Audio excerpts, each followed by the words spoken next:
I'm outside the Terre Haute Federal Prison where Corey Johnson was executed tonight. He was the 12th inmate to die by lethal injection. Now, Johnson was a part of a drug trafficking gang in the Richmond, Virginia area in the late 80s and early 90s. In 1993, he was sentenced to death on 7 counts of murder. On November 20th, 2020 is when he was notified that he would be executed on January 14th. Now, we arrived to the facility around 4 p.m. and when we got here, we learned about an hour later that there was an appeal filed in the Supreme Court by Johnson's defense team. One of their arguments was that Johnson had an intellectual disability since he was a child and that it was never considered in court, so that should have been a reason for his execution to be delayed.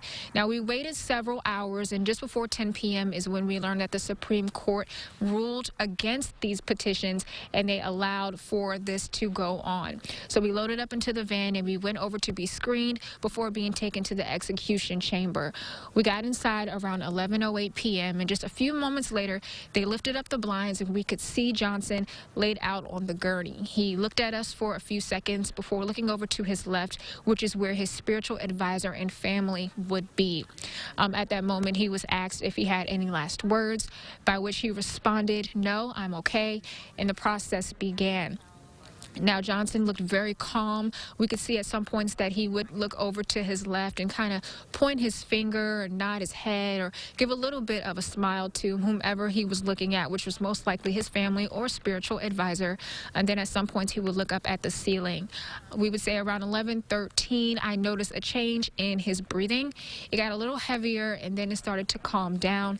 And then at that point he closed his eyes. And so we waited for a while.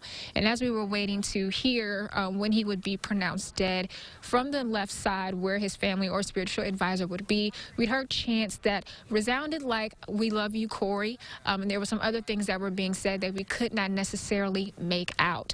Now, as time was going on, around 11:32 is when a person came out from the back to check Johnson's pulse. They also checked his heartbeat with a stethoscope. Then they went to the back, and 2 minutes later at 11:34, he was pronounced dead.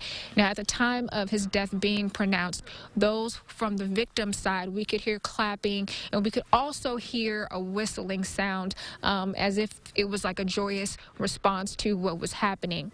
Now, he was 52 years old at the time of his death, and there were no statements from the victims' families or from Johnson's family. Now, once again, Corey Johnson is the 12th inmate to be executed here at the Terre Haute Federal Prison since executions began last summer.